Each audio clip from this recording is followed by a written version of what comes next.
बिस्मिल्लाहिर्रहमानिर्रहीम। अस्सलाम वालेकुम स्टूडेंट। आज इंशाल्लाह हम करंट अफेयर एमसीक्यूज के नेक्स्ट लेक्चर के बारे में पढ़ेंगे। सो लेट्स स्टार्ट करते हैं। हमारे पास फर्स्ट एमसीक्यूज है, which new tank unveil by the Pakistan army. Recently Pakistan फौज ने किस नए टैंक की रोनामाई की? So it's answer is Haider. Haider की रोनामाई अभी रिसेंटली की है पाकिस्तान ने, और पाकिस्तान ने इसको अनवील किया है with the help of China.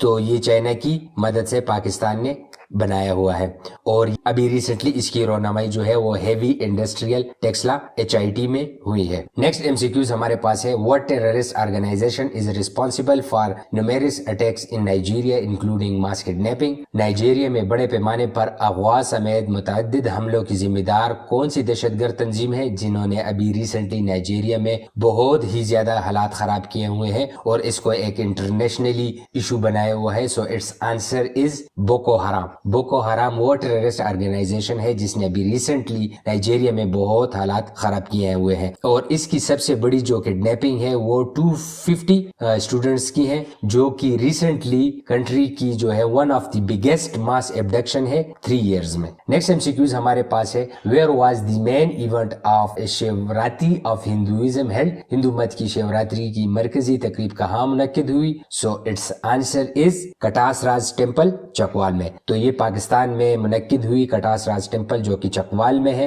Next MCQs हमारे पास है, where did Kabir Khan begin his career as a child star. Kabir Khan ने बतौर चाइल्ड स्टार अपने कैरियर का आगाज कहां से किया? So it's answer is radio Pakistan Peshawar से। अभी आपको पता है कि कबीर खान की डेथ जो है वो पिछले साल मार्च में हुई थी, और इसी वजह से जो है ना इसको हम देख रहे हैं क्योंकि एमसीक्यूज के लिए काफी इंपॉर्टेंट है, और इनकी रिसेंटली फर्स्ट डेथ एनिवर्सरी मनाई गई है, और इन्होंने अपना एज अ चाइल्ड स्टार जो है स्टार्ट किया था रेडियो पाकिस्तान पेशावर से, जो कि इनकी बर्थ सिटी भी है, पेशावर से ये ताल्लुक रखते थे। इन 1964 he started working at Pakistan television becoming one of its early stars, और 1964 में इन्होंने पाकिस्तान टेलीविजन में काम करना स्टार्ट कर दिया था। नेक्स्ट एमसीक्यूज हमारे पास है, when was the 4th death anniversary of comedian Amanullah Khan observe. Pakistan के कॉमेडी के बेताज बादशाह अमानुल्लाह खान की छोटी बरसी कब मनाई गई? So it's answer is 7 March. 7 March को उनकी छोटी डेथ एनिवर्सरी मनाई गई।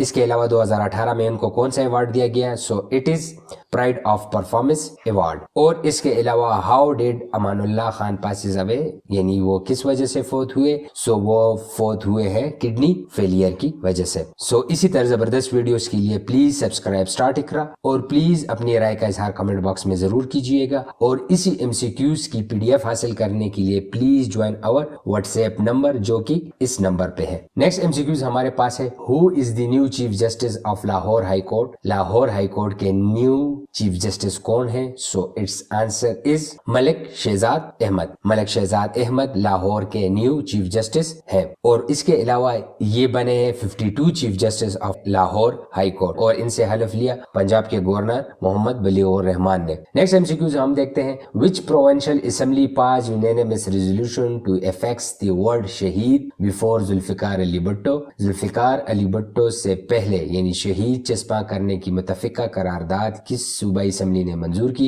यानी जब भी आप जुल्फिकार अली भुट्टो का नाम लिखेंगे तो उसके साथ शहीद लिखेंगे, तो ये किस असेंबली ने ये बिल पास किया? So it's answer is Sindh assembly. Sindh assembly ने ये रेजोल्यूशन पास किया है, और इस रेजोल्यूशन को मूव किया था chief minister of Sindh Syed Murad Ali Shah ने। नेक्स्ट एमसीक्यूज हम देखते हैं, how many vote did Asif Ali Zardari receive in total from the senate, the national assembly and 4 provincial assembly. Asif Ali Zardari को सेनेट, कौमी असेंबली और 4 सूबाई असेंबलियों से मजमूवी तौर पर कितने वोट मिले? सो इट्स आंसर इज 411, यानी 411 वोट आसिफ अली जरदारी को हासिल हुए हैं इन दी प्रेसिडेंशियल इलेक्शन में। सो इसके बारे में थोड़े से इंपॉर्टेंट डिटेल्स देखते हैं। Joint candidate of Pakistan Muslim league Noon PPP Asif Ali Zardari, यानी जो आसिफ अली जरदारी हैं ये पाकिस्तान मुस्लिम लीग नून और PPP के ज्वाइंट कैंडिडेट थे जिन्होंने 411 वोट हासिल किए हैं, और इसके अलावा PTI और सुन्नी इत्तेहाद के जो कैंडिडेट हैं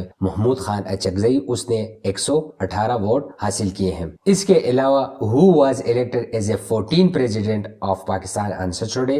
पाकिस्तान का 14वां सदर बन चुके हैं आसिफ अली जरदारी, और इनके राइवल कौन थे इस प्रेसिडेंशियल इलेक्शन में, तो वो थे महमूद खान अचकजई बलूचिस्तान से। और इसके अलावा which political party form joint candidate for the presidential election. So असल में जरदारी साहब जो हैं ये ज्वाइंट कैंडिडेट हैं पाकिस्तान मुस्लिम लीग नवाज के और पाकिस्तान पीपल पार्टी के। In which provincial assembly did Asif Ali Zardari rival Mahmood Khan Achakzai fail to secure even a single vote. और किस असेंबली से जो महमूद खान अचकजई थे जो कि जरदारी के अपोजिशन में थे वो कोई भी वोट हासिल ना कर सके। सो इट इज बलूचिस्तान असेंबली। हालांकि उनका ताल्लुक भी बलूचिस्तान से है लेकिन उन्होंने वहां एक सिंगल वोट भी नहीं हासिल किया। And who paid a visit to the residence of president elect Asif Ali Zardari in Islamabad and congratulated him on his election. और इसके अलावा शहबाज शरीफ ने प्रेसिडेंट आसिफ अली जरदारी के घर जो है ना उनको मुबारकबाद के लिए भी गए जो कि इस्लामाबाद में है। नेक्स्ट एमसीक्यूज हमारे पास है,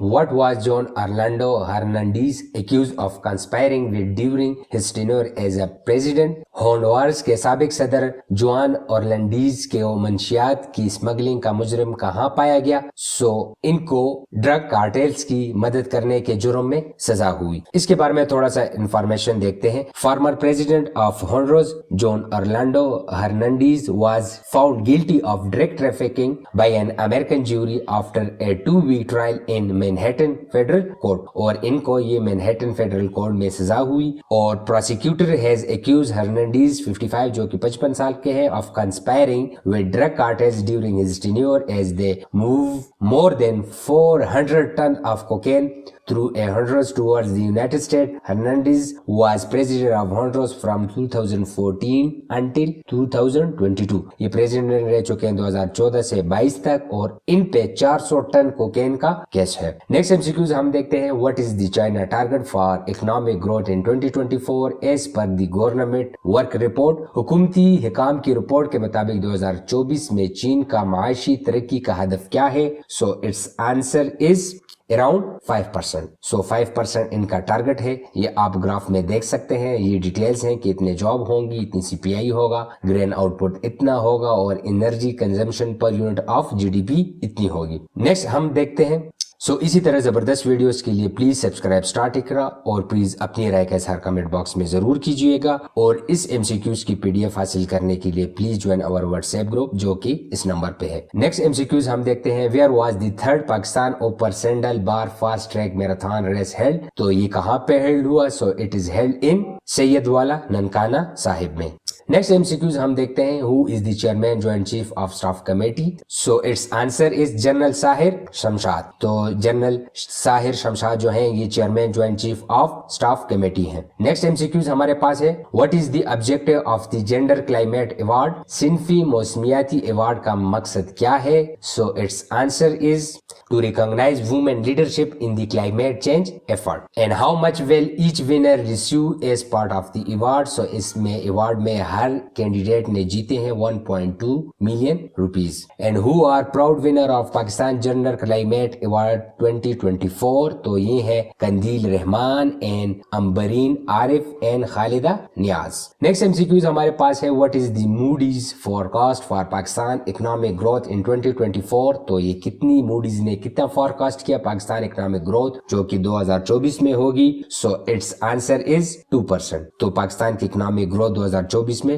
2% तक होगी। ये आप ग्राफ में देख सकते हैं। इसके बारे में थोड़ा डिटेल देखते हैं, what was the outlook of Pakistan banking sector upgraded to by the Moody's investor service. So it's answer is stable. इन्होंने स्टेबल करार दिया है। And what factor did Moody's cite for the stability of Pakistan banking sector. So it's answer is solid profitability, stable funding and liquidity. And how much does Moody's forecast inflation to fall to in Pakistan? So its answer is 23%. And what does the Moody note about Pakistani bank exposure to the government? So its answer is they are highly exposed through a large holding of government securities. This is the main reason behind the stability of Pakistan banking sectors. Next MCQs हम देखते हैं, विच current cricket player is the oldest active player in international cricket, कौन सा मौजूदा cricket खिलाड़ी बैनुल अक़वामी cricket में सबसे पुराना फाल खिलाड़ी है, यानी अभी तक जितने भी प्लेयर खेल रहे हैं इंटरनेशनल क्रिकेट में इनमें सबसे ओल्डेस्ट कौन है। So it's answer is James Anderson, जो कि इंग्लैंड के हैं। सो इनकी उम्र है 39 ईयर ओल्ड और ये इंग्लैंड से है और इनकी एज है 30/7/1982 और ये है फास्ट बॉलर और अभी रिसेंटली इन्होंने 700 विकेट हासिल की हैं इन दी टेस्ट क्रिकेट में। नेक्स्ट एमसीक्यूज हमारे पास है, why is India withdrawing it's military personnel from the Maldives, Bharat Maldives से अपनी फौजियों को वापस क्यों बुला रहा है, इसके पीछे रीजन क्या है। So it's answer is due to the an election promise made by the president Mohamed Muizzu, क्योंकि प्रेसिडेंट इलेक्शन में मिजू ने अपने लोगों से वादा किया था कि अगर वो पावर में आए तो वो भारत के फौजियों को मुल्क से बाहर करेंगे। इनके बारे में थोड़ा सा डिटेल देखते हैं। India is set to pull its first batch of military personnel from the Maldives as island nation moves closer to China. The phase withdrawal of about 80 Indian troop, जो रिसेंटली वहां 80 इंडियन ट्रूप्स थे, उनको Meizu साहब ने कहा कि आप मेरा मुल्क छोड़ दें और इसके अलावा वो प्रो चाइना बनते जा रहे हैं। Why India is withdrawing its military personnel from the Maldives? So due to the an election promise made by the President Mohammad Mizu, क्योंकि मिजू ने इलेक्शन में ये दावा किया था कि अगर वो जीत जाएंगे तो वो इंडिया के फोर्सेस को अपने मुल्क से बाहर करेंगे। And what was the purpose of the stationing Indian military personnel in the Maldives? और ये मालदीव में क्या कर रहे थे? To maintain and operate aircraft donated by the India. So ये इनको मेंटेन और ऑपरेट कर रहे थे जो कि इंडिया ने मालदीव को जो एयरक्राफ्ट दिए थे, यानी उनकी मेंटेनेंस के लिए यहाँ ठहरे हुए थे। And who is widely perceived to be pro China in the Maldives? So president Mohamed Muizzu, क्योंकि ये भी क्लोज होते जा रहे हैं चाइना की तरफ। And what strategic advantage does the Maldives provide to India? So monitoring of the Indian ocean, और ये इंडिया की हेल्प कर रहे थे in the monitoring of the Indian ocean में। नेक्स्ट एमसीक्यूज हमारे पास है, who won the third national blind women cricket championship, तो ये किसने जीती? So it's answer is Punjab. So Punjab ने third national blind women cricket championship जीती है रिसेंटली। नेक्स्ट एमसीक्यूज हमारे पास है, according to the UN right chief, what does expanding Israeli settlement in the occupied Palestinian territory constitute? So it's answer is a war crime. इसके बारे में थोड़ा सा डिटेल देखते हैं। What was the reported number of the new settler homes planned by the Israel in the West Bank colonies? So its answer is 3,476. इसके अलावा why is Israel establishing of the settlements in the West Bank considered illegal under international law? So its answer is it contravenes international agreement, जो कि illegal है। And how many Israeli currently live in settlement across the West Bank? तो अभी तक रह रहे हैं more than 4,90,000। So अभी तक रह रहे हैं more than 4,90,000। And what was the stance of the US Secretary of State Antony Blinken on the settlement expansion? So its answer is he condemned settlement expansion। Next MCQs हमारे पास है, where was the 105th session of the executive council of the organisation for the prohibition of chemical weapons held? So ये इजलास जो कि OPCW का 105वां इजलास था, ये कहाँ पे हुआ? So it's answer is Hague. तो ये इजलास हुआ 105 session of the executive council of the organisation for the prohibition of chemical weapons in Hague, और ये हेल्ड हुआ 5 मार्च टू 8 मार्च 2024 को। नेक्स्ट एमसीक्यूज हमारे पास है, what significant decision did Sweden make on 7 March? 7 March को स्वीडन ने कौन सा अहम फैसला किया? So it's answer is joining NATO. So Sweden ने भी रिसेंटली नेटो को ज्वाइन कर दिया है। Sweden relationship with the NATO date back to 1994 when Sweden join the partnership for peace, और इन्होंने ज्वाइन किया था for peace. Since then Sweden cooperation with NATO has gradually increase and on 7 March 2024 Sweden became the full member of the NATO। इसके अलावा how many member does NATO have after Sweden accession? Sweden के join करने के बाद NATO के total member कितने हो गए हमारे पास? सो इट्स आंसर इज 32, यानी अभी नेटो के कितने ममालिक बन गए? So it's answer is 32। इसी तरह जबरदस्त वीडियोस के लिए प्लीज सब्सक्राइब स्टार टिकरा और प्लीज अपनी राय के साथ कमेंट बॉक्स में जरूर कीजिएगा, और प्लीज इन MCQs की PDF हासिल करने के लिए हमारा व्हाट्सएप ग्रुप ज्वाइन कीजिएगा जो कि इस नंबर पे है। And thank you very much.